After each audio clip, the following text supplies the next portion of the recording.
사상교회 식구님들, 지금부터 광고가 시작됩니다. 집중해서 들어주세요. 교회 소식입니다. 예배에 참석하신 분들과 인터넷으로 예배에 참여하신 분들을 환영합니다. 예배 및 모임 안내입니다. 새가족 수료식이 오늘 오전 2부 예배 후에, 각 기관 원례회가 오늘 오전 2부 예배 후에 있습니다. 수요 기도의 설교는 노스베이 장로교회 김영석 목사입니다. 유아 세례 일정 안내입니다. 유아 세례 문답식이 오늘 오후 2시 회의실에서, 유아 세례식이 7월 17일 주일 오전 2부 예배 시에 있습니다. 중등부 학부모 간담회가 오늘 오전 11시 10분 드림홀에서 있습니다. 학부모님들은 모두 참석해 주시기 바랍니다. 다음 세대를 위한 기도 후원자 모집 안내입니다. 오늘 오전 1, 2부 예배 후에 안내 데스크에 제출해 주시기 바랍니다. 각 기관 상반기 감사 안내입니다. 교육위원회, 예배위원회 부서들은 오늘까지 결산서 및 회계장부, 통장을 사무실로 제출해 주시기 바랍니다. 복지위원회 헌신 예배 안내입니다. 7월 17일 주일 오후 예배 시에 있으며, 강사는 창원 호산나 교회 박영찬 목사입니다. 요셉 장학회 2022년 하반기 장학금 신청 접수 안내입니다. 주보를 참조하시고 서류를 구비하여 신청하시기 바랍니다. 교회학교 청년사역위원회 여름 행사 일정 안내입니다. 행사 일정은 주보를 참조해 주시고 2022년 여름 행사를 위해 함께 기도해 주시고 많은 관심과 협력을 부탁드립니다. 방송실 봉사자 모집 안내입니다. 모집 분야는 영상 및 음향 봉사이며 모집 인원은 각 1명입니다. 신청은 교회 사무실로 해주시고 문의는 팀장 김태수 집사에게 하시기 바랍니다. 교우 소식입니다. 장례 소식입니다. 이 구역 고금순 은퇴 권사의 남편 현수도 은퇴 집사의 장례를 잘 마쳤습니다. 개업 소식입니다. 10구역 배은혜 집사 덕포시장 내에 호야 족발을 개업하였습니다. 기증 소식입니다. 감사구역 김순자 A집사 윤상원 장로 마스크 2,000매를 기증해 주셨습니다. 교계 소식입니다. 전도 플랫폼 들어볼까 세미나가 12일 화요일 오전 10시에서 11시 30분 포도원 교회에서 있습니다. 부산 서부노회 여전도회 연합회가 14일 목요일 오전 11시 모라 3일 교회에서 있습니다. VIP 새가족을 환영합니다. 지난 주일 등록하신 새가족들입니다. 새가족들을 진심으로 환영해 주시고 위에서 기도해 주시기 바랍니다.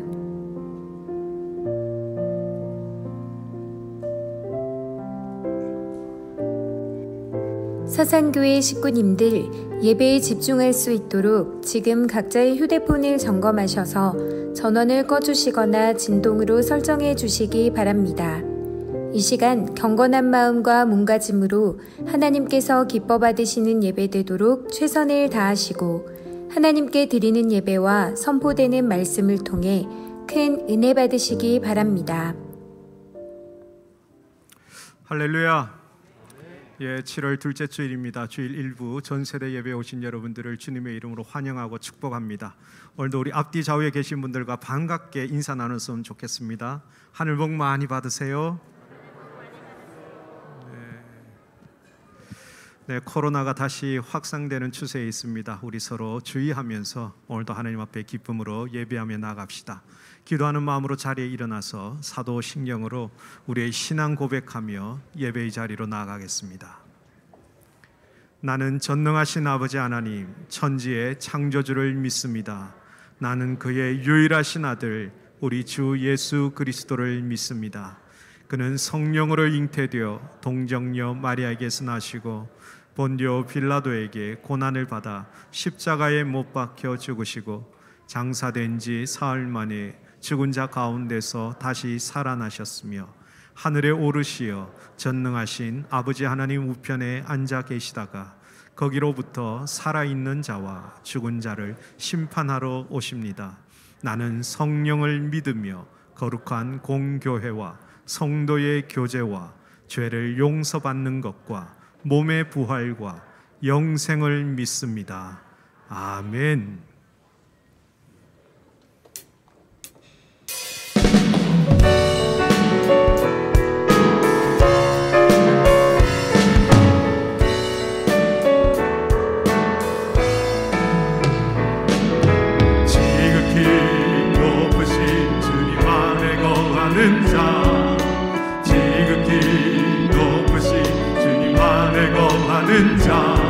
그는 전능자의 그늘 아래 거하리라. 그는 전능자의 그늘 아래 거하리라. 주는 나의 피난처가 되시며 주는 나의 능력이 되시네. 주님 계신 곳에 나 거하리라. 주는 나의 하나님, 주는 나의 하나님, 내가 의뢰하는 하나님이라. 지극히 높으신 주님 안에 거하는 자, 지극히 높으신 주님 안에 거하는 자, 그는 전능자의 그늘 아래 거하리라. 그는 전능자의 그늘 아래 거하리라. 주는 나의 피난처가 되시며 주는 나의 능력이 되시네. 주님 계신 곳에 나 거하리라. 주는 나의 하나님, 주는 나의 하나님, 내가 의뢰하는 하나님. 주는 나의 피난처, 주는 나의 피난처가 되시며 주는 나의 능력이 되시네. 주님 계신 곳에 나 거하리라. 주는 나의 하나님, 주는 나의 하나님, 내가 의뢰하는 하나님. 주는 나의 피난처, 주는 나의 피난처가 되시며 주는 나의 능력이 되시네. 주님 계신 곳에 나 거하리라. 주는 나의 하나님, 주는 나의 하나님, 내가 의뢰하는 하나님이라. 하나님 나라 임하소서. 영광과 존귀 능력과 위엄 놀라운 사랑의 기적의 하나님. 지금 이곳에 오 하나님 나라 임하소서. 하나님 나라 임하소서. 영광과 존귀 능력과 위엄 놀라운 사랑의 기적의 하나님. 지금 이곳에 오 하나님 나라 임하소서. 하나님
기적은 일어나네.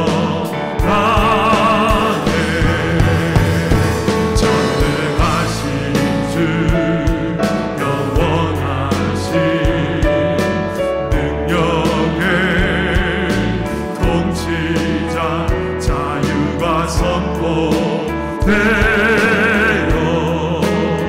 주 백성 돌아오네. 하나님 나라 임하소서. 영광과 존귀 능력과 위엄 놀라운 사랑의 기적의 하나님 지금 이곳에 또 하나님 나라 임하소서. 하나님 나라 임하소서. 영광과 존귀 능력과 위엄 놀라운 사랑의 기적의 하나님 지금 이곳에 또 주 높고 위대하심을 주 높고 위대하심을 크게 외쳐 선포하네. 왕의 왕 주 하나님 지금 어서 주 높고 위대하심을 주 높고 위대하심을 크게 외쳐 선포하네. 왕의 왕 주 하나님 지금 주 높고 위대하심을 주 높고 위대하심을 크게 외쳐 선포하네. 왕의 왕 주 하나님 지금 오소서.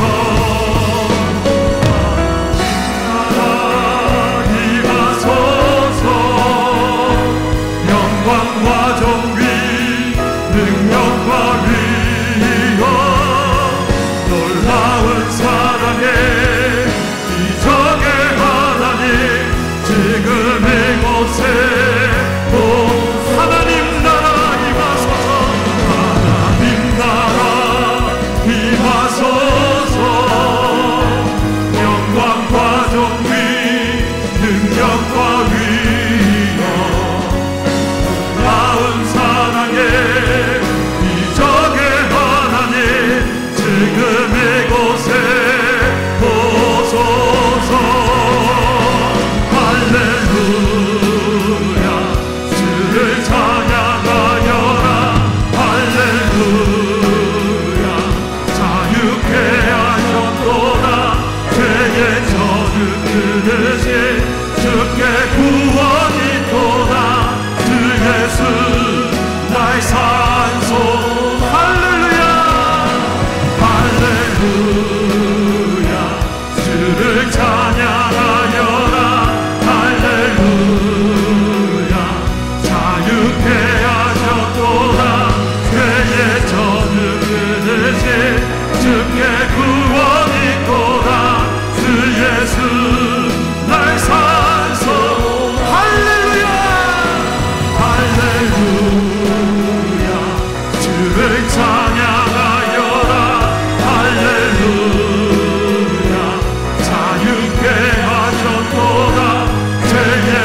전능하신 아버지 하나님, 오늘 이렇게 교회에 나와 예배 드릴 수 있음에 감사드립니다.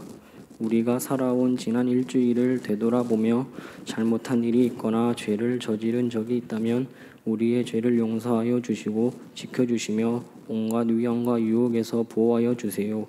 매일매일 주님의 말씀으로 살아가고 주님을 의지하며 살았습니다. 때로는 우리 마음대로 행동하고 싶을 때도 있었습니다. 그럴 때마다 세상에 비치신 주님의 말씀을 기억하며 잘못된 길로 가지 않게 스스로 노력할 수 있도록 도와주심에 감사드립니다. 오늘 이 자리에 많은 사람들이 모여 주님의 믿음에 보답하고자 기쁘게 찬양하며 경배하고 예배드립니다. 이 예배를 통해 우리 마음속에 간직하고 있던 고백을 주님 들으시고 받아주시기를 기도합니다. 혹시나 오늘 교회에 나오지 못한 성도님들 있다면 다음 주에는 꼭 나와서 주님의 말씀을 들을 수 있도록 도와주세요. 또한 전도사님과 목사님이 설교하실 때 설교 말씀이 우리에게 쓰임받을 수 있도록 도와주세요. 곧 수련의 기간입니다. 이번 수련회를 통해 더욱더 주님을 영접하고 주님의 자녀가 될 수 있는 능력을 가질 수 있도록 깨닫게 해주심을 기도드립니다. 유치부부터 청년부까지 전 세대가 수련회를 통해서 주님과 하나됨을 믿게 하여 주세요. 경건한 마음으로 주님의 말씀을 마음속에 새기며 살아갈 수 있도록 도와주세요. 교회 비전관 건축을 선언합니다. 비전관 건축을 통해 우리 교회가 더욱 발전하고 우리 교회의 성령과 충만이 가득할 수 있도록 도와주세요. 감사드리며 예수님의 이름으로 기도드립니다. 아멘.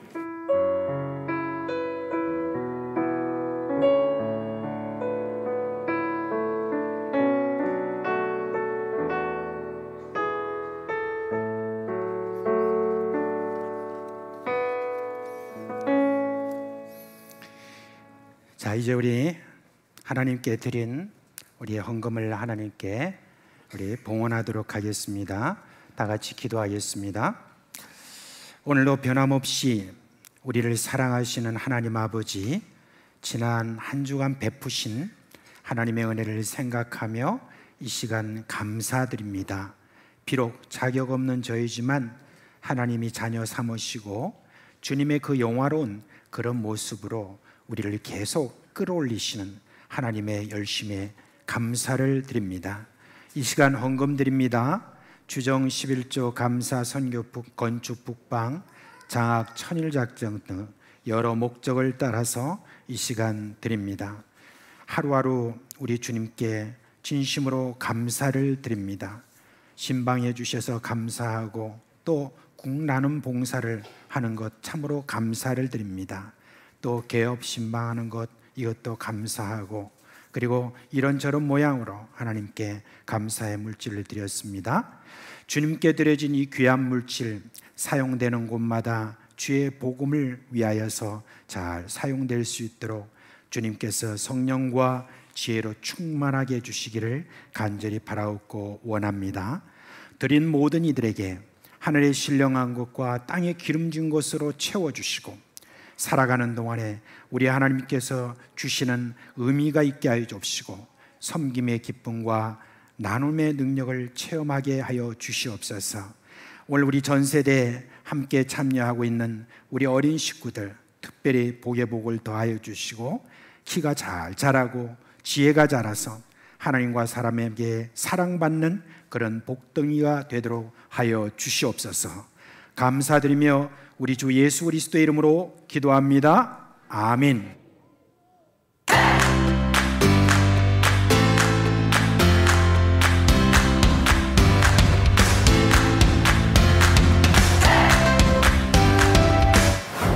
반갑습니다. 오늘 우리에게 주신 하나님의 말씀은 누가복음 4장 18절 19절 말씀입니다. 누가복음 4장 18, 19절 말씀을 다 함께 읽겠습니다. 시작. 주의 성령이 내게 임하셨으니 이는 가난한 자에게 복음을 전하게 하시려고 내게 기름을 부으시고 나를 보내사 포로된 자에게 자유를, 눈먼 자에게 다시 보게 함을 전파하며 눌린 자를 자유롭게 하고 주의 은혜의 해를 전파하게 하려 하심이라 하였더라. 아멘. 친구들, 혹시 친구들은 복음서가 몇 개가 있는지 알고 있나요? 복음서. 자, 성경에는 복음서가 몇 개가 있을까요? 잘 모르겠어요. 네, 중등부에서 손가락으로 이렇게 표시를 해줬어요. 아주 중등부 수준이 높습니다. 네, 성경에는 복음서가 4개가 있어요. 마태복음, 마가복음, 오늘 살펴본 누가복음, 요한복음 이렇게 있는데, 앞에 이제 마태, 마가복음에서는 예수님께서 사역을 시작하실 때 하셨던 말씀이 회개하라, 천국이 가까이 왔느니라, 이런 말씀으로 사역을 시작하셨단 말이죠. 그런데 이 누가복음에서는 독특하게 오늘 읽었던 이 긴 말씀, 아까 초등 1부인가요? 왜 이렇게 길어? 이렇게 했는데 이 긴 말씀을 통해서 예수님께서 사역을 시작하셨단 말이죠. 이 이유는 예수님께서 이제 누가복음에서는 예수님이 이스라엘 백성들이 잃어버렸던 은혜의 해를 예수님께서 다시 되찾으시고 그것을 실행하신다는 내용이 담겨있는 복음서이기 때문이에요. 그래서 우리 아까 읽어봤던 18절과 19절의 말씀을 한 번만 더 읽어보도록 할게요. 좀 길지만 다 함께 읽어보아요. 시작. 주의 성령이 내게 임하셨으니 이는 가난한 자에게 복음을 전하게 하시려고 내게 기름을 부으시고 나를 보내사 포로된 자에게 자유를, 눈먼 자에게 다시 보게 함을 전파하며 눌린 자를 자유롭게 하고 주의 은혜의 해를 전파하게 하려 하심이라 하였더라. 아멘. 자, 먼저 자유라는 말이 2번 나와 있어요. 이거 머릿속에 기억하고 있으세요? 그리고 이제 은혜의 해가 무엇인지 조금 더 살펴보도록 할게요. 은혜의 해를 구약 성경에서는 2글자로 희년 이렇게 이야기를 해요. 희년. 이 희년이 무엇이냐면은 하나님께서 하나님의 백성들, 이스라엘 백성들을 이제 이집트에서 이끌어내 주셨어요. 그리고 이 사람들이 광야에서 생활을 하고 있을 때 너희는 하나님 나라의 백성으로서 이러이러한 명령들을 지켜야 돼, 이렇게 명령들을 주셨는데 그 가운데 하나예요. 이 희년은 2가지 특징을 가지고 있는데 첫 번째 특징은 50년마다 한 번씩 돌아오는 해예요. 그리고 2번째는 희년을 통해서 자유를 누릴 수 있게 되는데요. 이 자유는 총 3가지가 있어요. 첫 번째는 죄에서 자유예요. 뭐에서 자유하다고요? 죄에서 자유예요. 자, 희년이 시작되는 날은 7월 10일인데 그러고 보니까 오늘도 7월 10일이네요. 이날은 이스라엘 사람들이 지키는 대속죄일로서 이날에 대제사장들이 모든 이스라엘 백성들을 대신해서 하나님께 속죄를 하면서 완전히 죄로부터 그리고 부정으로부터 자유하게 되는 날이에요. 그리고 2번째로 땅에서 자유하게 돼요. 뭐에서 자유하게 된다고요? 네, 50년마다 한 번씩 돌아오는 이 해에는 이제 50년 동안 사람들이 먹고 살기 위해서 여기저기 땅을 팔기도 하고 땅을 사기도 했는데 이 땅들이 원래 주인에게 다 돌아가게 되면서 땅에서 자유롭게 되어요. 그리고 3번째로는 신분이 자유롭게 되어요. 어떤 게 자유해진다고요? 네, 그래요. 이날에는 또 어떠한 이유로 다른 사람들의 노예가 되었고 종이 되었던 사람들이 이제 자유인이 되어서 일상 사람들처럼 평소 생활을 다 할 수 있게 되어요. 그래서 이 해를 바로 하나님의 은혜가 가득하다고 해서 오늘 말씀에서는 은혜의 해다 이렇게 표현을 하고 있는 것이죠. 이러한 모습은 이스라엘 주변의 어떤 나라들을 찾아봐도 절대 찾아볼 수 없는 모습이고요. 그리고 세계 역사책에 어떤 나라의 역사를 살펴보아도 우리는 이러한 모습을 찾아볼 수가 없어요. 오직 이러한 모습은 하나님께서 하나님 나라의 백성들에게 지키라고 주신 거예요.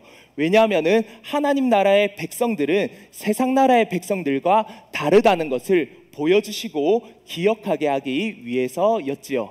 그러면은 이스라엘 백성들, 하나님 나라의 백성들은 이 명령을 잘 지키고 살았을까요? 네라는 말도 있고 뭐 여기저기서 아닌 것 같다고 고개를 도리도리 하기도 하는데 이스라엘 백성들은 이것을 대체적으로 잘 지키지 못했어요. 그래서 선지자 이사야 통해서 하나님께서는 이스라엘 백성들아 너희는 왜 희년을 잘 지키지 못하였느냐 이러면서 잘 지키지 못한 모습을 드러내시기도 하였고, 그리고 이사야 선지자를 통해서 오실 메시아가 이 희년을 완전하게 하실 것이다 라고 예언하도록 하셨지요. 그리고 오늘 말씀에서 예수님께서 이사야 선지자의 글을 읽으시고 말씀하시면서 이제 예수님 오실 메시아시죠, 예수님께서 이루실 희년을 선포하셨어요. 아까 앞서 제가 자유를 2번 말씀하셨다고 하였는데, 이것은 예수님을 통해서 하나님 나라의 백성들이 완전하게 누릴 자유에 대해서 예수님께서 말씀하시는 거예요. 자, 그러면 예수님께서 선포하신 은혜의 해와 앞서 구약 성경에서 말하였던 희년과의 차이점이 있는데요, 그것이 무엇인지 조금 더 알아보도록 할게요. 먼저 앞서 구약에서 살펴본 희년은 이스라엘 백성들, 하나님 나라의 하나님이 선택하신 그 이스라엘 백성들만 지키는 거였어요. 그런데 예수님께서 선포하신 이 은혜의 해는 예수님을 믿는 모든 사람들이 지키고 누릴 수 있는 해예요. 그래서 아까 우리 3가지 자유를 이야기했는데 첫 번째 뭐였죠? 죄에서 자유하게 되어요.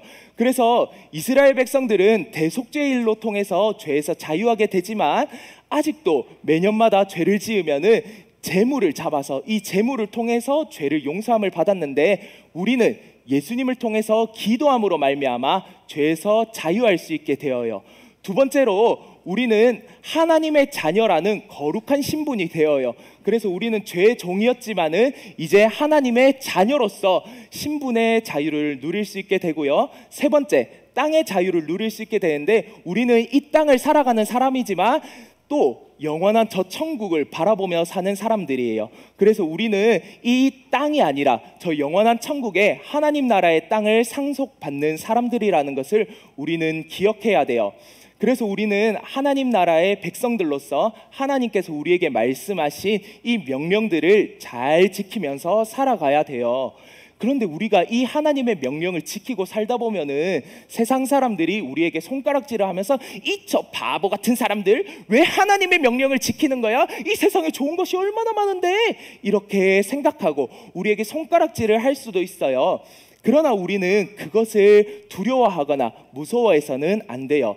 세상 사람들이 우리에게 미련하다, 바보 같다 라고 했던 그것은 우리에게 은혜가 되는 은혜의 해이기 때문이에요. 그래서 우리는 예수님을 통해서 누릴 그 완전한 자유와 은혜를 기억하시면서 저 천국에서 우리가 누릴 그 자유를 꼭 마음속에 담아 주시면서 우리가 주님 다시 오실 때까지 주님을 바라보시면서 살아가시는 모든 사상교회 식구님들 되셨으면 좋겠습니다.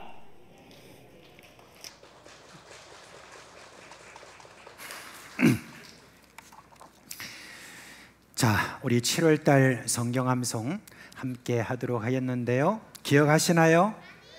아니에요. 그래서 오늘은 한번 또 여러분께 비춰드리도록 하겠습니다. 다음 주부터는 안 비춰드려요. 잘 기억하세요.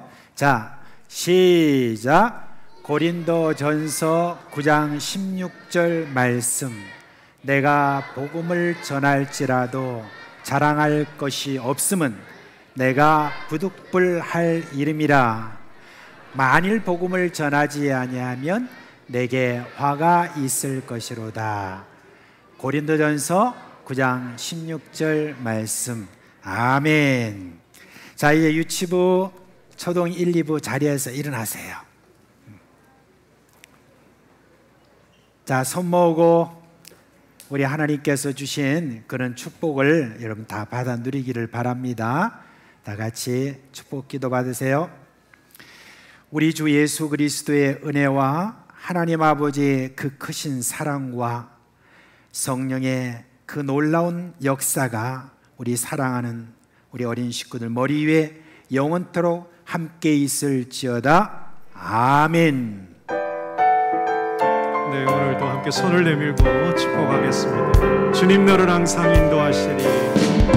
주님 너를 항상 인도하시리.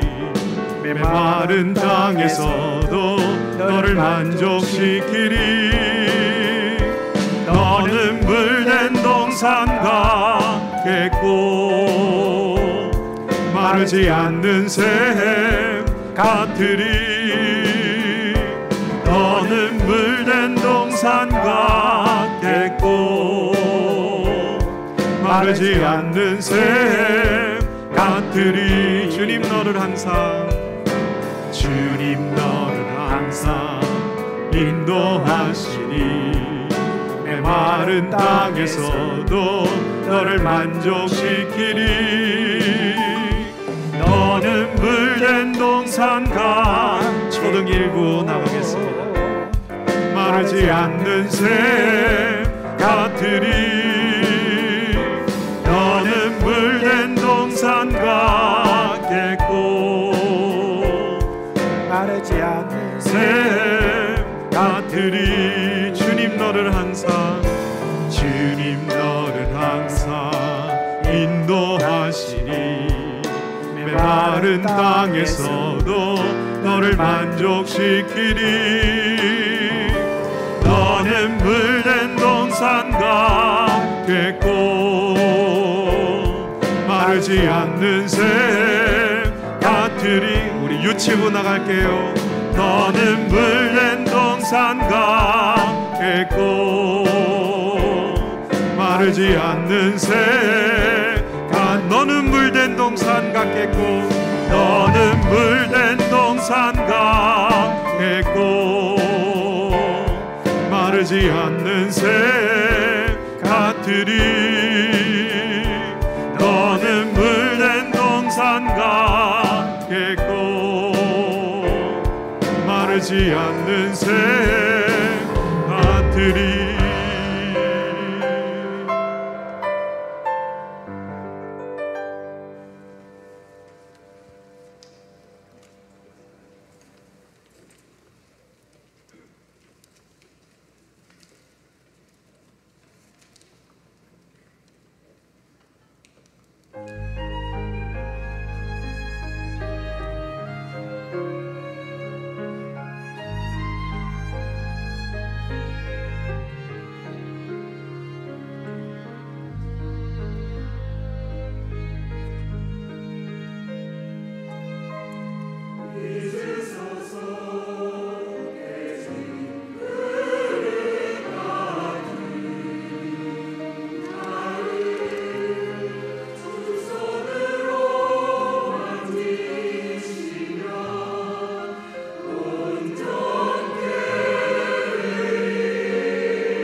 여러분 지금 아마 들어오실 때 저 뒤편에 이렇게 유치부부터 시작해서 고등부까지 이렇게 배너가 있는 것을 보셨을 겁니다.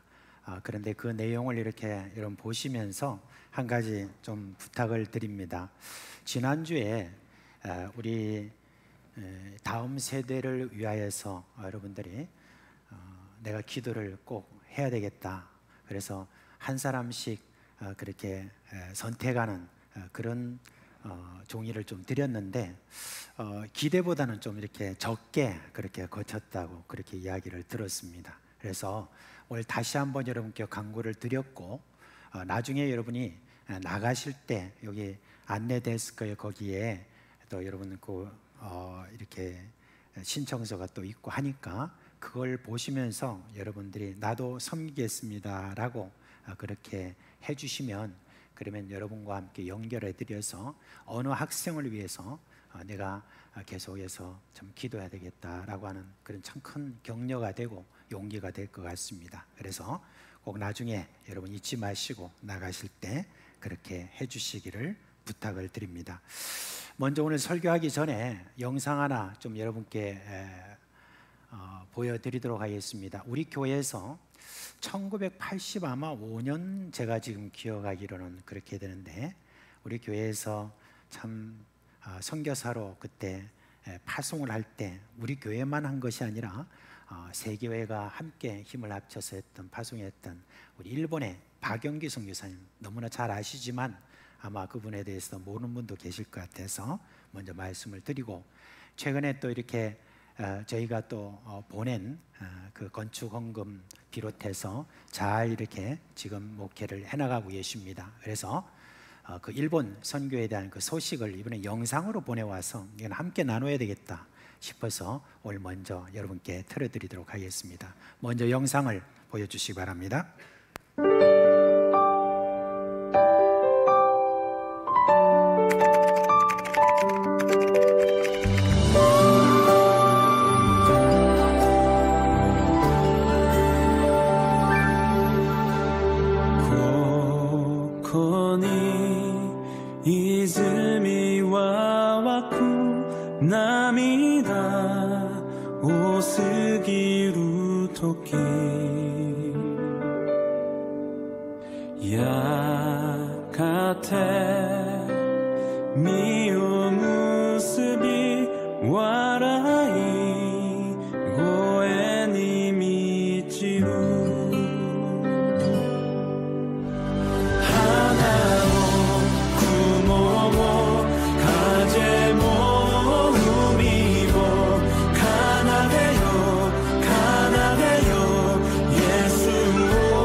우리 일본에 계신 우리 선교사님 1985년 이렇게 파송한 이후로 벌써 37년이라는 그런 세월이 흘렀습니다. 그동안에 어떤 일이 일어났는지 한꺼번에 이렇게 저에게 영상을 올려주신 박윤기 선생님께 감사를 드리고요. 자, 우리 오늘 하나님의 말씀 보겠습니다. 로마서 12장 보겠습니다.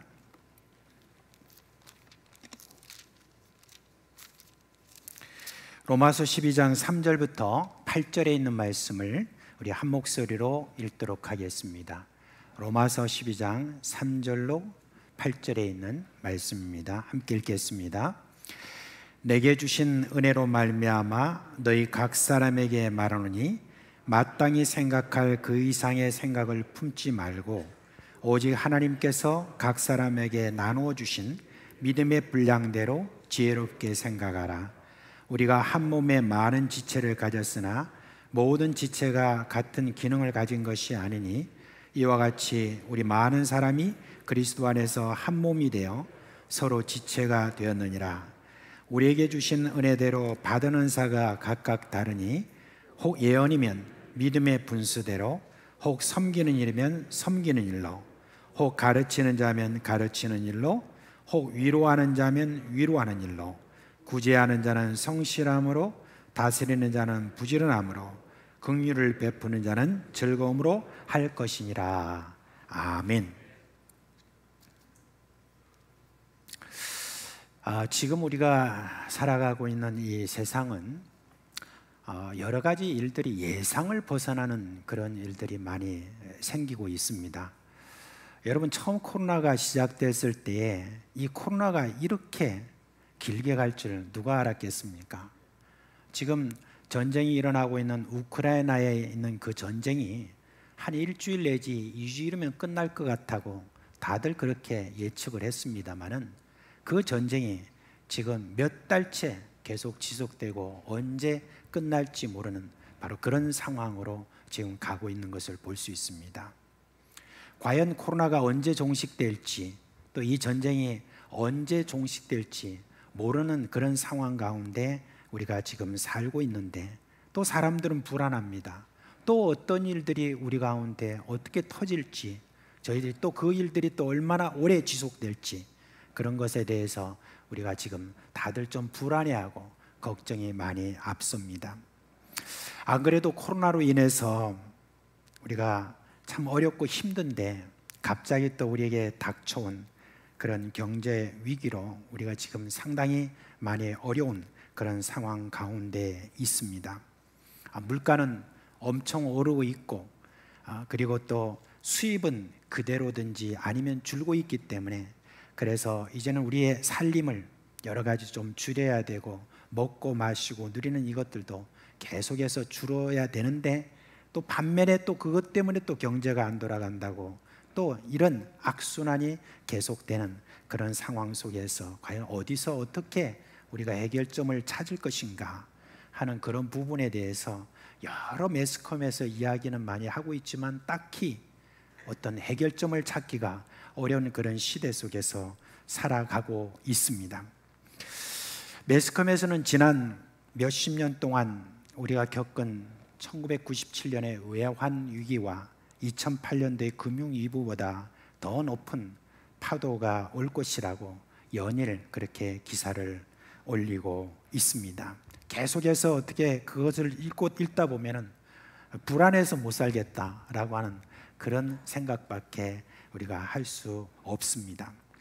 그런데 참 안타깝고 어려운 것은 지금 이 세상에서 여러 가지 일어나는 이와 같은 어려운 상황 속에서 자꾸 가면 갈수록 이제 더 개인주의가 기승을 벌이고 있고, 또 국가주의가 굉장히 기승을 벌이고 있고, 또한 민족이 민족을 자기 민족만 생각하는 이와 같은 지금 일들이 많이 벌어지고 있는데, 이게 달리 말하면 무슨 말이냐면은 공동체성이 계속해서 지금 무너지고 있다는 그런 이야기입니다. 이번에 여러분 코로나가 몇 년째 되는 가운데서 화이자라고 하는 그런 제약회사 있죠.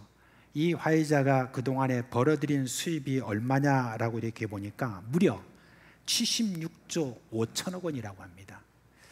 엄청난 그런 돈인데, 그렇게 많이 벌어들이면서 그러면서 그동안에 한 여러 가지 것들이 지금 굉장히 비난을 받고 있죠. 그런 화이자의 그런 백신을 살 수 없는 그런 형편에 있는 많은 그런 저소득 국가들, 이런 저소득 국가들에 대해서 좀 은혜를 베풀어서 좀 싸게 그렇게 공급을 해달라고 하는 그런 이야기에 대해서 외면하고 우리가 그렇게 팔 수는 없다라고 이렇게 함으로 말미암아 지금도 저소득 국가에서 얼마나 많은 사람들이 죽어나가는지 모릅니다. 그런 지금 상황 속에서 있는데 또 우크라이나 전쟁으로 여러분 참 아이러니하게도 우크라이나 전쟁을 일으켰던 바로 러시아라고 하는 그 나라가 기름값이 올라가는 바람에 더 옛날부터 더 많은 수입을 올리고 있다는 이 아이러니가 지금 일어나고 있는 게 바로 지금 세상의 모습입니다.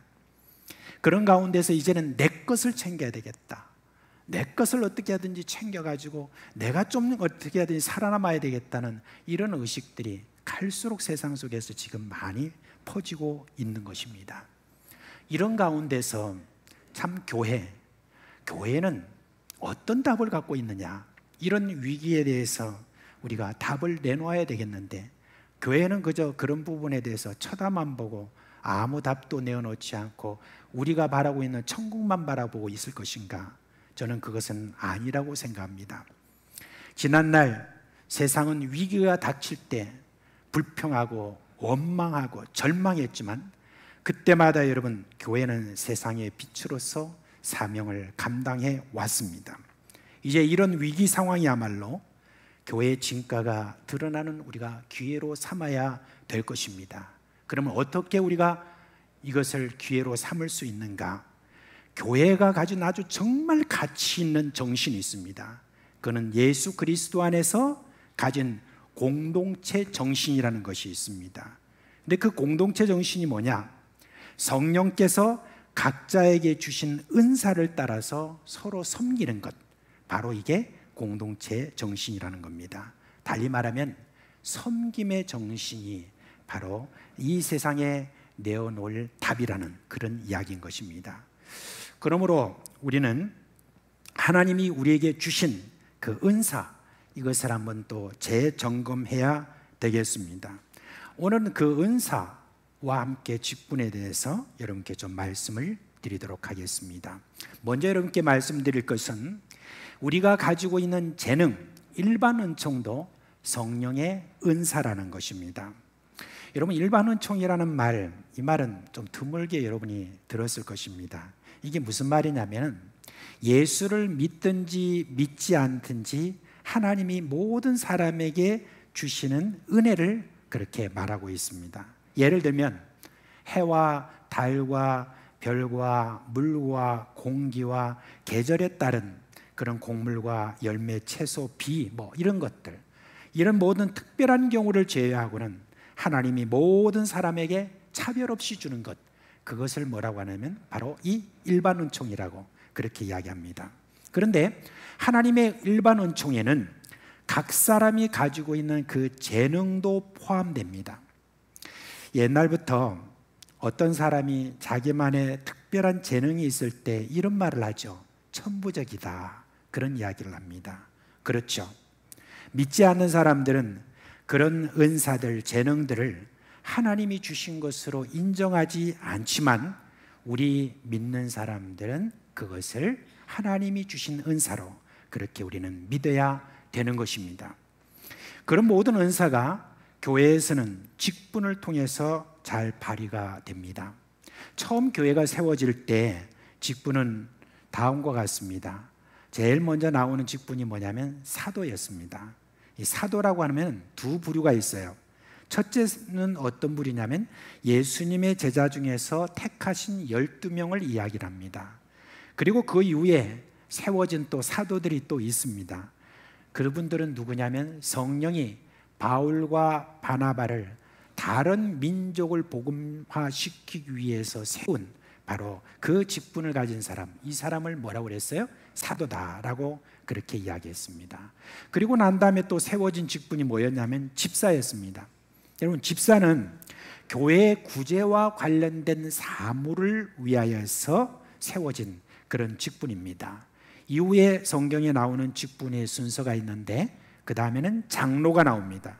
이 장로는 교회의 지도자로 나오는데 나중에는 다스리는 장로와 가르치는 장로가 구분이 됩니다.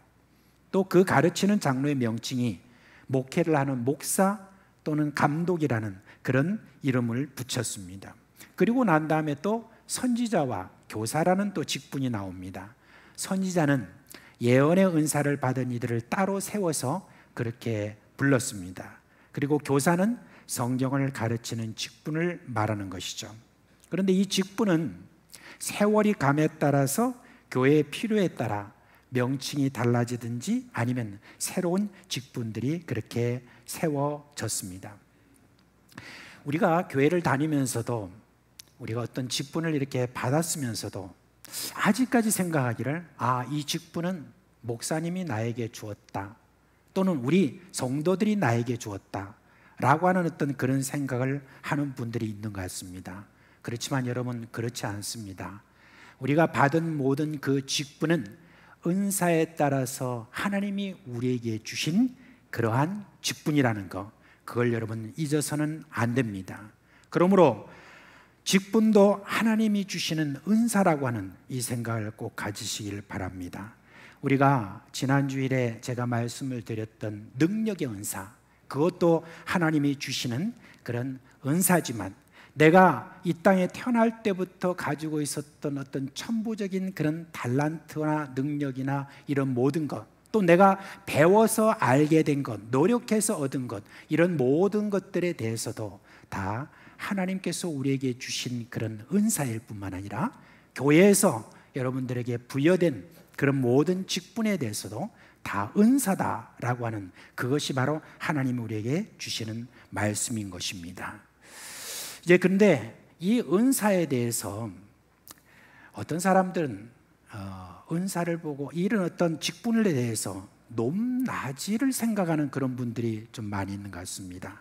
초대교회도 이런 직분을 세우는 것에 대해서 좀 문제가 있었던 것 같습니다. 그래서 바울은 뭐라고 그랬느냐?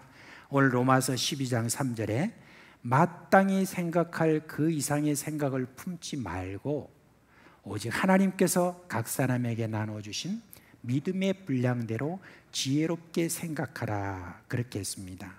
그런데 이 말에서 믿음의 분량대로 할 때 믿음의 분량이라는 말이 좀 애매하죠. 이제 세상적인 어떤 생각으로 하면 이 믿음의 분량이다 그러면 좀 뭐 많은 것, 또 큰 것, 또 적은 것, 또는 낮은 것, 뭐 이런 식으로 생각하고 높고 낮이 그걸 많이 생각하게 됩니다. 그런데 여기서 말한 분량이라는 것은 그 뜻이 아니에요. 오늘 우리가 읽은 말씀의 4절, 5절에 있는 말씀에 의하면 한 몸에 많은 지체를 가졌으나 모든 지체가 같은 기능을 가진 것이 아니다라고 이렇게 말했습니다. 말하자면 여기서 말하는 믿음의 분량이라고 하는 것은 다른 뜻으로 기능이다 라고 하는 그런 뜻인 것입니다. 각자가 가진 달란트에 따른 역할에 충실하지 않고 다른 사람의 기능을 부러워하고 달란트가 없는 사람이 그 기능을 하려고 하는 그런 일이 있어서는 안 된다는 바로 그런 뜻을 이야기를 하고 있는 것입니다. 여러분, 교회는 세상과 다른 것에 대해서 우리 예수님께서 미리 그 제자들에게 얼마나 많이 말씀해 주셨는지 모릅니다. 예수님은 제자들에게 말했습니다. 세상 사람들은 높은 자리에 있는 사람들이 섬김을 받고 낮은 자리에 있는 사람이 섬기는 것으로 생각하지만 너희는 다르다. 높은 자리에 있는 사람이 낮은 자리에 있는 사람을 섬기는 것이다 라고 그렇게 이야기를 해 주었습니다. 각자에게 주신 기능에 따라 우리에게 직분이 주어졌고 그 직분에서도 각자의 기능에 따라 섬김의 자리가 있는 것입니다. 그러므로 교회의 직분에는 높낮이가 없는 것이라는 것을 우리가 먼저 생각해야 될 것입니다. 이제 여러분, 세 번째 여러분께 말씀을 드리고 싶은 것은 직분에 충실하면 교회가 세상을 지도하게 돼 있다는 것을 말씀을 드리려고 합니다. 바울은 이제 그 섬김에 대해서 더 구체적으로 말하고 있는데요. 첫째, 예언이면 믿음의 분수대로라고 그렇게 이야기를 하고 있습니다. 이제 예언이라는 말은 두 가지 뜻이 있습니다.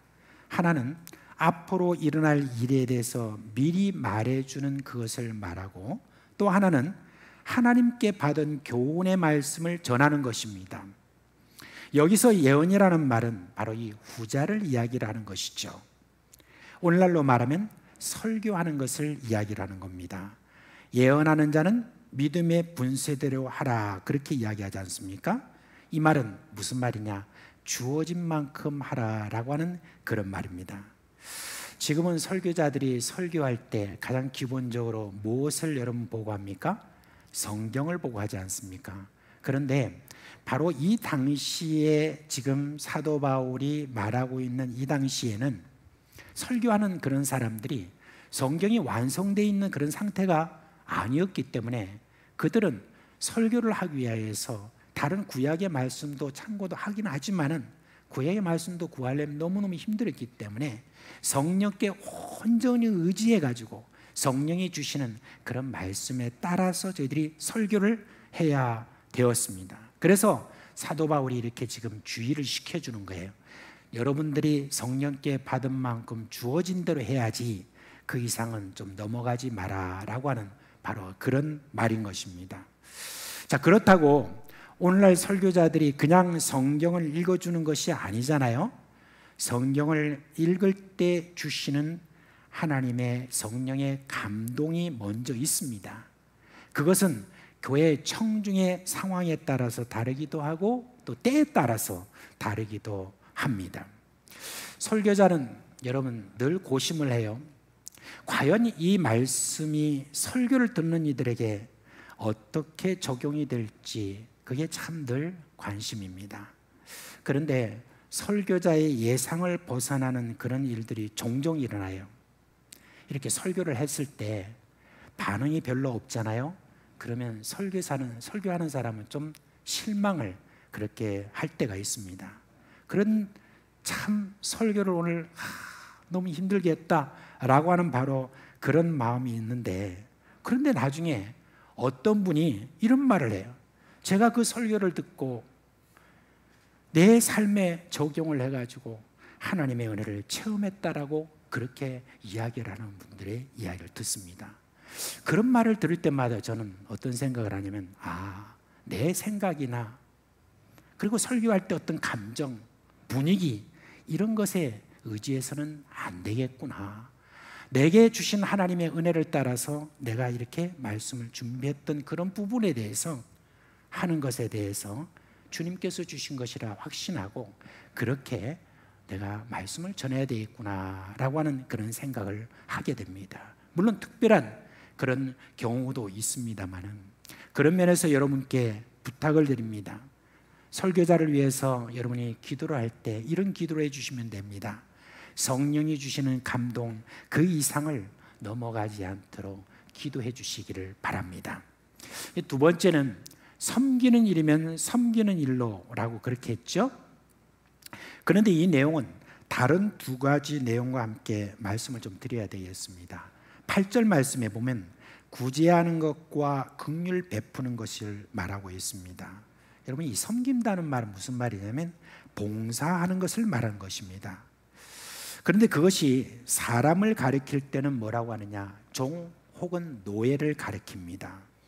일반적인 헬라어에서는 이 단어는 무엇을 말하냐면 식탁에서 시중드는 일 또는 생활을 돌보다 하는 그런 뜻으로 사용되는 것이죠.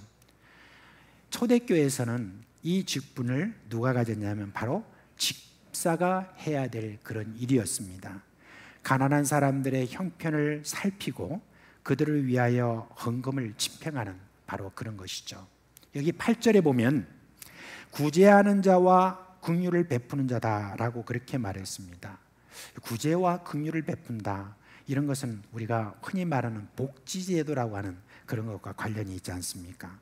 그런데 이 세상 복지제도와 그 다음에 우리 그리스도인이 하는 이 복지와는 좀 그 의미가 좀 다릅니다. 차이가 있습니다. 여러분, 어떻게 차이가 있죠? 성실함으로 하라고 하는 말씀이 있고 즐거움으로 하라는 그런 말씀이 있습니다.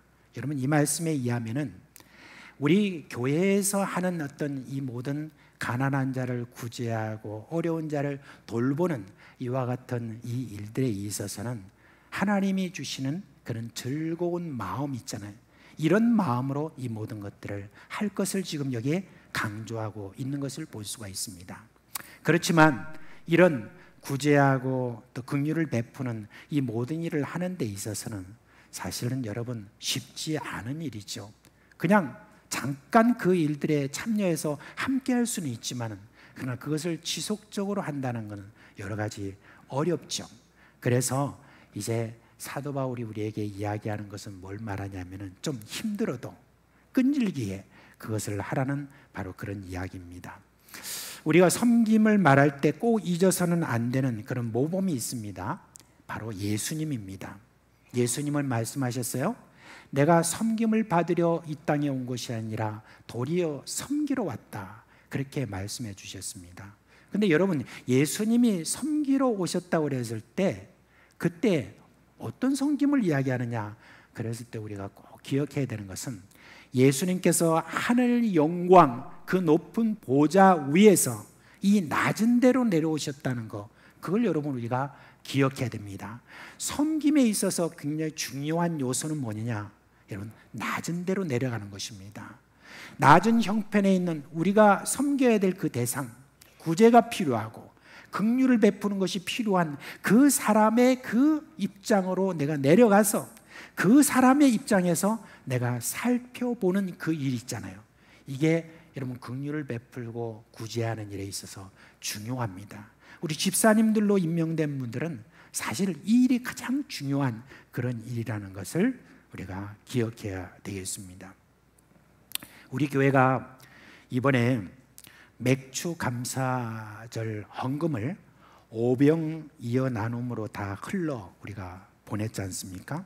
이번에 이제 나온 헌금의 그 액수를 보니까 작년에 우리가 그렇게 그 맥주 감사절 헌금했던 거 있잖아요.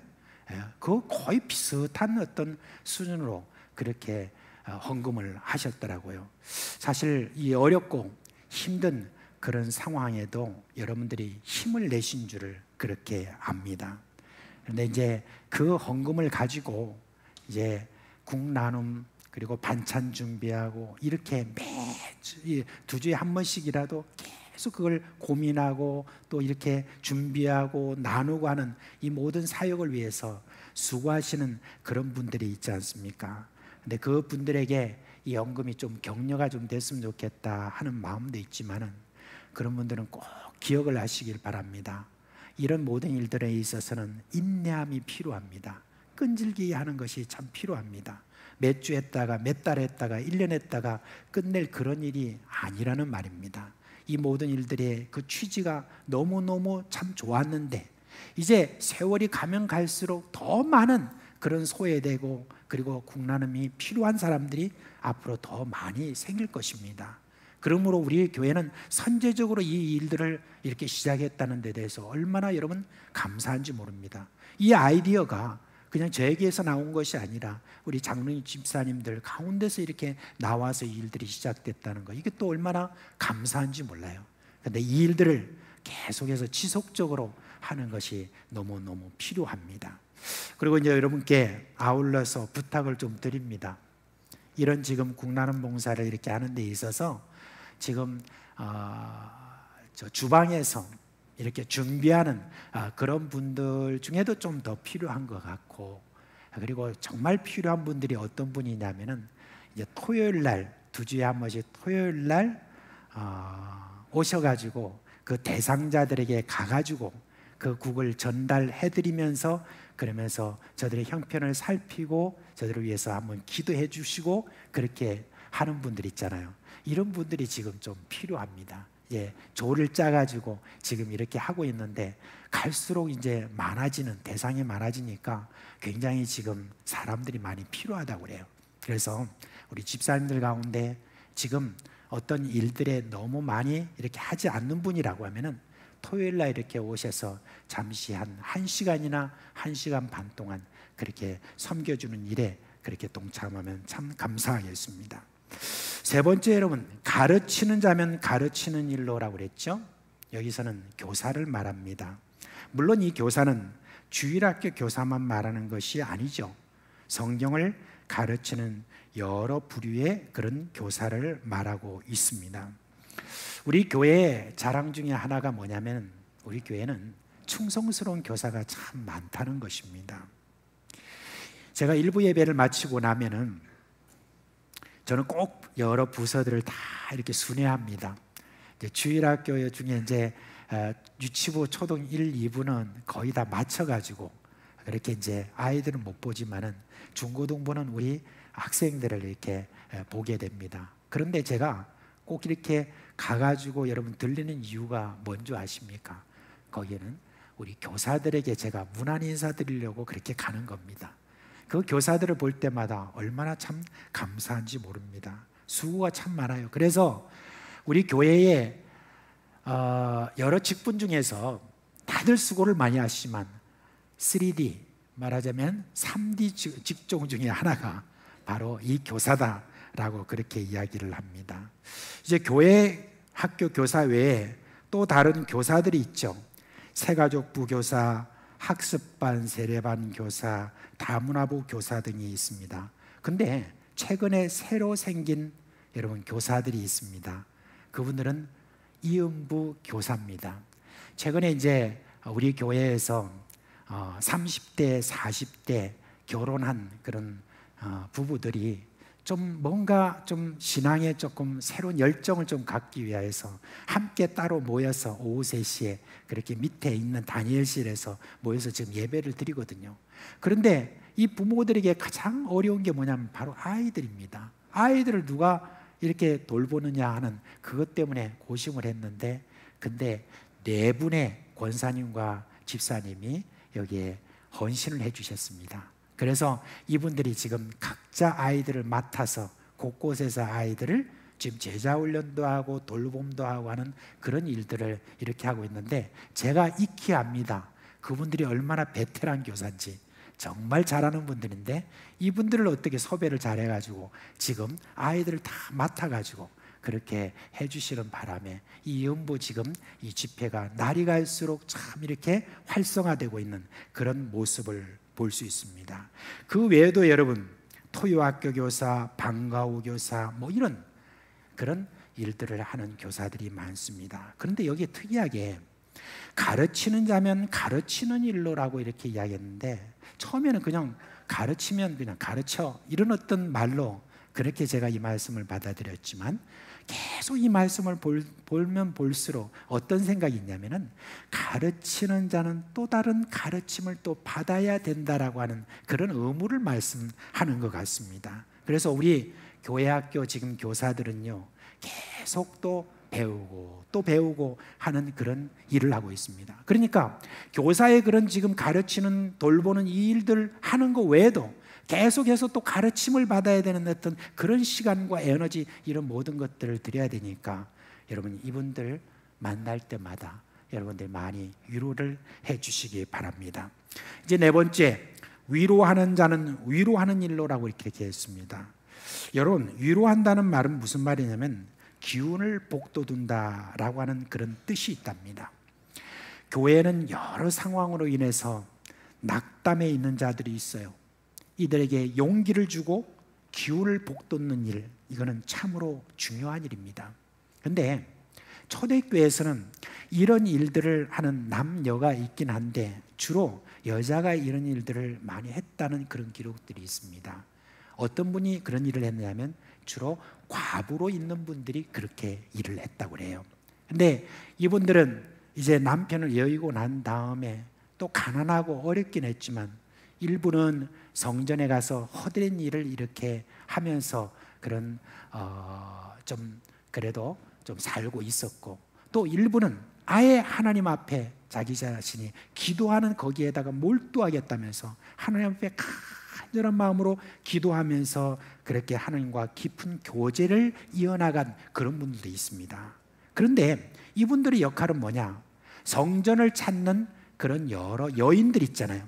그 여인들을 상대로 해서 상담도 해주고 위로도 해주고 용기를 북돋는 그와 같은 일도 했다고 합니다. 이 전통이 신약교회로 이어졌어요. 그래서 연세 많은 그런 과부들이 그런 역할을 해주었습니다. 오늘날 교회는 이런 일들을 주로 누가 하느냐? 장로, 여전도사 그리고 권사들의 역할인 것 같습니다. 오랜 인생의 경험과 또 주님 안에서 겪은 모든 영적인 체험, 이런 것을 가지고 낙담한 자를 위로하고 격려하고 새롭게 힘을 북돋는 그 일을 하는 것입니다. 그런 일을 잘 하려고 또 지금도 애를 쓰는 분이 계시는데 연세가 많으신 분이에요. 그런데 자신이 기도하다 보니까 우리 교회에 이런 낙담하고 어려움을 겪는 그런 어떤 우리 자매들이 참 많은데 이들 좀 내가 도와야 되겠다 하는 그런 마음으로 어떤 분은 상담학을 지금 그 연세에 지금 하는 분들이 계세요. 상담 원리를 내가 좀 더 배워야 되겠다 하면서 그렇게 하는 것을 보면서 야, 정말 존경스럽다 하는 그런 마음을 가지고 있습니다. 여러분, 무엇보다도 이런 위로하는 자는 위로하는 일로라는 것이 여러분 그저 인간적인 위로 가지고 되는 게 아니지 않습니까? 하나님께서 주시는 영적인 그런 권위와 은혜와 또한 지혜로 저희가 이 위로를 해야 되지 않겠습니까? 그리고 길도 가르쳐주고 그렇게 하려면은 하나님과 깊은 교제가 있어야 되죠. 어떤 상담 원리도 배우고 이것저것 다 이렇게 하지만은 실제로 그 사람을 진짜 하나님의 위로로 그렇게 끌고 가기 위해서는 하나님 앞에 늘 기도하는 마음으로 잘 준비를 그렇게 하면 할수록 위로하는 그 일들을 잘 감당할 수 있을 줄 압니다. 이제 마지막으로 다스리는 자는 부지런함으로라고 그렇게 말을 했습니다. 여러분, 다스린다는 것은 주로 장로의 직분과 관련이 있습니다. 일반적으로 장로가 가질 그런 성품들 이런 데 대해서 여러 어떤 성품들이 여러분 생각하시죠? 좀 온유하고 말수가 좀 적고 그런 어떤 성품을 이야기하지 않습니까? 물론 그래요. 그런데 사실 장로에게 가장 중요한 은사는 뭔지 아십니까? 오늘 이 말씀대로입니다. 다스림입니다. 여러분, 이 다스림이라는 말은 무슨 말이냐면은 한 사람이 예수를 믿고 믿음이 잘 자라도록 가르치고 권면하고 살펴보는 것, 그것을 말하는 것이죠. 그뿐만 아니라 교회 전체가 어떻게 가야 될지 목사와 함께 고심하고 의논하고 실행하고 점검해야 됩니다. 그것뿐이에요. 교회 모든 모임에 참여해서 성도들의 형편을 잘 살펴야 됩니다. 우리 장로님들은 새벽에 이렇게 새벽기도 오시면은 그저 자신의 어떤 기도하는 일에만 몰두하는 것이 아니라 누가 자기 지구에서 누가 울면 왜 저가 지금 저렇게 울면서 기도하는지 그것도 좀 알아봐야 되고요. 또한 안색이 뭔가 좋지 않은 그런 분이 있으면 왜 안색이 그렇게 좋지 않은지, 어떤 고민이 있는지 이런 것도 여러분 알아봐야 그렇게 하는 겁니다. 자, 어떻습니까? 장로님이 하는 일이 정말 많습니다. 그러려면 뭐가 필요하죠? 다스림을 잘하는 사람에 대해서 오늘 말합니다. 부지런함으로 라고 이렇게 말했습니다. 부지런해야 되는 겁니다. 여러분이 얼마나 아시는지 모르지만 장로가 하는 일의 분량을 보면 여러분 제가 말씀드린 것 이상에도 얼마나 많은지 모릅니다. 근데 그 모든 일을 잘 수행하기 위해서는 여러분 중요한 게 뭐냐? 부지런해야 되는 거예요. 평소에 시간이 없다 하고 다른 일들에 마음이 많이 가 있는 그런 사람들은 수행하기가 정말 어려운 직분이 뭐냐? 바로 이 장로의 직분인 것입니다. 바울이 이 장로의 직분을 왜 뒤쪽에다가 배치했을까 하는 걸 여러분 한번 생각하셔야 되겠습니다. 다스리는 직분, 즉 지도자의 위치에 있는 자들에게는 뭐가 더 요구되느냐? 더 많은 섬김을 요구한다는 것, 그걸 이야기하는 것입니다. 그래서 여러분, 우리 장로님들을 여러분 모실 때 그냥 보지 마십시오. 사도 바울이 젊은이들에게 그렇게 말했습니다. 젊은이들은 굉장히 명석하고 어떤 일들을 보면 저랬으면 좋겠고 저랬으면 좋겠고 하는 어떤 그런 것들이 또 있습니다.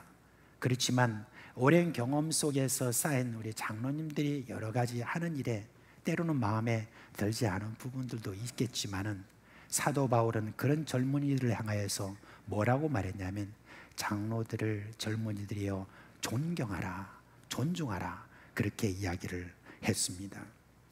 이제 우리 교회에 이런 성경 외에도 찬양과 방송과 안내와 중보와 차량과 주차 여러 측면에서 다들 섬기고 있습니다. 근데 원리는 다 똑같죠. 어떻습니까? 성실함과 부지런함으로 자신의 시간과 에너지를 들여야만 그 열매가 열리게 되는 것입니다. 이제 그렇게 하면은 어떤 결과가 오느냐? 우리가 교회 안에서 여러분 하는 어떤 이 성실함과 부지런함으로 이 모든 일들이 제대로 잘 여러분 실행이 되면, 이 공동체 안에서 그 모든 것들이 잘 실행이 되면은 각자의 은사에 따라서 잘 섬겼던 초대교회 어떤 일이 여러분 일어났습니까? 사도행전 2장 47절 말씀에 보니까 온 백성에게 칭송을 받으니 주께서 구원을 받는 사람을 날마다 더하게 하시니라 라고 그렇게 했습니다. 여러분 지금 이 세상이 굉장히 절망하고 있지 않습니까? 불안해하고 있지 않습니까? 어떻게 살까 하는 데 대해서 지금 다들 걱정하고 있지 않습니까? 이제 그런 가운데서 사람들은 계속해서 개인 자기를 자꾸 챙기는 바로 그런 일들이 더 많아지고 있는 바로 그런 지금 시대 속에서 오늘 공동체의 어떠함, 공동체가 얼마나 영광스럽고 놀랍고 좋은 것인지를 여러분 보여줄 수 있는 그런 곳은 저는 교회밖에 없다고 생각을 합니다. 교회가 바로 그런 희망을, 이 교회, 이 땅에 답을 주는 그런 기관이 될 수밖에 없는 그런 지금 시대를 우리가 맞이하고 있습니다. 이제 말씀을 맺으면서 우리 교회의 불편한 진실 하나 여러분께 말씀을 드리겠습니다. 물론 이거는 우리 교회만의 문제는 아닙니다. 지금 대부분의 교회가 갖고 있는 문제입니다. 뭔지 아십니까? 세월이 가면 갈수록 전 교인의 간부화라는 겁니다. 전 교인의 간부화. 우리 교회 재직들의 숫자가 얼마나 되는지 여러분 아십니까? 우리 교회에 직분자들의 숫자를 여러분 말씀을 좀 드리면은 먼저 시무장로님이 18분입니다. 그리고 장립집사님이 67분입니다. 권사님이 76분입니다. 그리고 서리집사님들이 452분입니다. 은퇴장로님들, 은퇴집사님들, 은퇴권사님들 다 합치니까 총 몇 명이냐? 736분입니다. 그런데 이 중에서 섬김의 자리에서 물러나 있는 그 분들이 너무 많아요. 그래서 정말 안타깝습니다. 여러분, 직분, 이거는 하나님이 주신 은사입니다. 그 은사를 묻어두고 사용하지 않으면 하나님께 어떻게 꾸짖느냐? 여러분, 말씀에 나와 있습니다. 악하고 게으른 종아라고 하면서 있는 것까지 다 빼앗는다고 그랬습니다. 서울과 부산의 몇 교회는 직분을 잘 수행하지 않고 있는 그 이들에 대해서 처음에는 경고한답니다. 이렇게 하면 안 됩니다. 근데 그 경고를 듣지 않고 계속해서 안 하는 그런 사람들에 대해서는 직분을 그냥 빼앗아 버린다고 그렇게 이야기합니다. 그러면 직분을 빼앗으면 그분은 어떻게 하느냐? 이 교회만 내 교회가 다른 교회 간다 하면서 그렇게 가는 분도 있답니다. 근데 우리 교회도 앞으로 이것을 심각하게 고려해야 되는 것입니다. 직분자만 많다고 막 이렇게 해놓고 그냥 그렇게 해가지고는 안 된다는 생각입니다. 이 은사를 잘 수행하는, 이 직분을 잘 수행하는 자에게 예수님이 이렇게 말씀하십니다. 착하고 충성된 종아, 네가 작은 일에 충성하였으니 내가 많은 것을 내게 맡기리니 내 주인의 즐거움에 참여할 것이다. 이거는 이 세상 종말이 와서 하나님 앞에 갔을 때 하나님이 주신 어떤 그런 상급만 말하는 것이 아닙니다. 이 땅에서도 지금 우리가 살아가면서 여전히 적용되는 그와 같은 충성된 종에게 대한 약속인 것을 여러분 믿으시기를 바랍니다. 우리 예수님의 약속은 분명합니다. 직분에 충성한 자에게 주실 즐거움, 이것을 반드시 하나님께서 이 땅에서 주실 것입니다. 여러분에게 있는 이 직분, 주님이 주신 은사로 알고 충성되게 수행함으로 주님이 주시는 넘치는 복을 누리시기를 바랍니다. 그리고 이 예측 못하는 이 세상 속에서 불안해하고 있는 이 세상 사람들에게 답을 내어놓는 우리 사상교회에 속한 여러분 되시기를 주님의 이름으로 축원합니다. 이제 다 자리에서 일어나시겠습니다.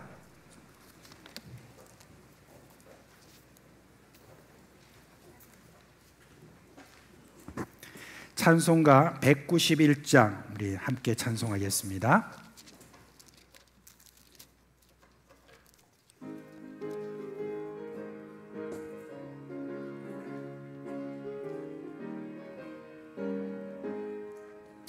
내가 매일 기쁘게 순례의 길 행함은 주의 팔이 나를 안보함이요 내가 주의 금복을 받는 참된 비결은 주의 영이 함께함이라.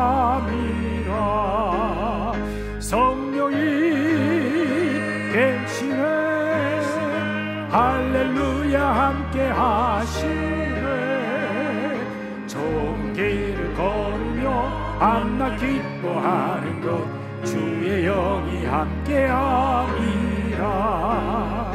전에 죄에 빠져서 평안함이 없을 때 예수 십자가의 공로 힘입어 그 말 아래 엎드려 참된 평화 얻으면 주의 영이 함께함이라.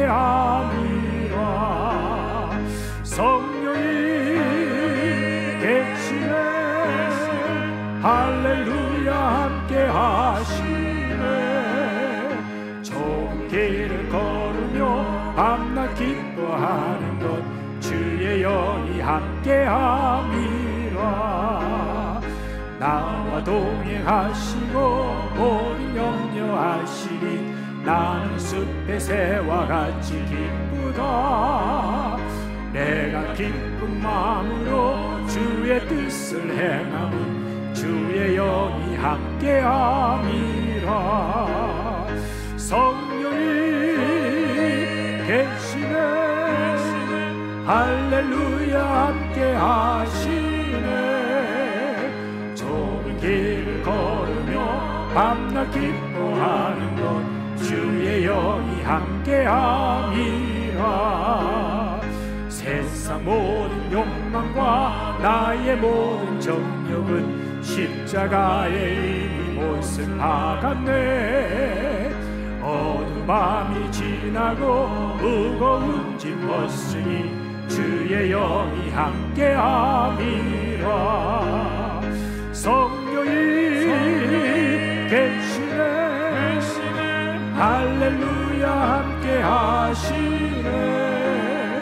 좁은 길을 걸으며 밤낮 기뻐하는 것 주의 영이 함께함이라. 우리 주 예수 그리스도의 은혜와 하나님 아버지의 그 크신 사랑과 성령이 우리 가운데 계시면서 이와 같이 은사를 주시고 직분을 주심으로 말미암아 놀라운 하나님의 그 기쁨을 누리도록 하시는 그 모든 역사가 사랑하는 우리 주의 종들의 그 머리 위에와 그리고 그 가정과 생업 위에 영원토록 함께 있을지어다. 아멘.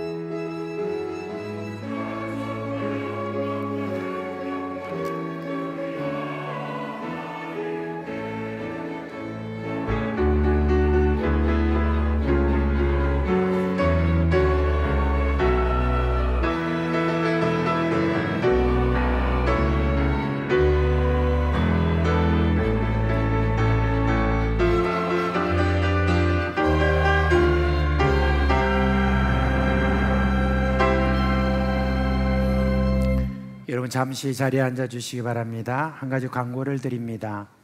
이제 지난 몇 달 동안 여러분 사진 콘테스트 그게 행사가 계속 알려졌고 이제 다 마감이 되어서 지금 오늘 사상교회 우리 식구 여러분들이 출품하신 그 모든 작품들이 있잖아요.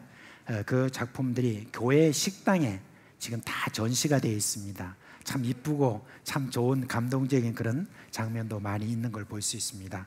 그래서 오늘 하루 동안 여러분이 사랑하는 그 마음을 담아서 스티커 붙이기 이벤트를 합니다. 그래서 여러분들 이제 내려가시면은, 그러면 식당에 가시면은 거기에 인기 투표, 주제 전달, 독창성, 작품성 등 4가지 기준으로 심사를 그렇게 하겠답니다. 근데 여러분이 나가실 때 이런 5작품에다가 스티커를 하나씩 이렇게 붙여 주시면은 그것을 가지고 7월 23일 날 주일 날 그렇게 시상할 예정이라고 합니다. 많이 참여를 해 주시기 바랍니다.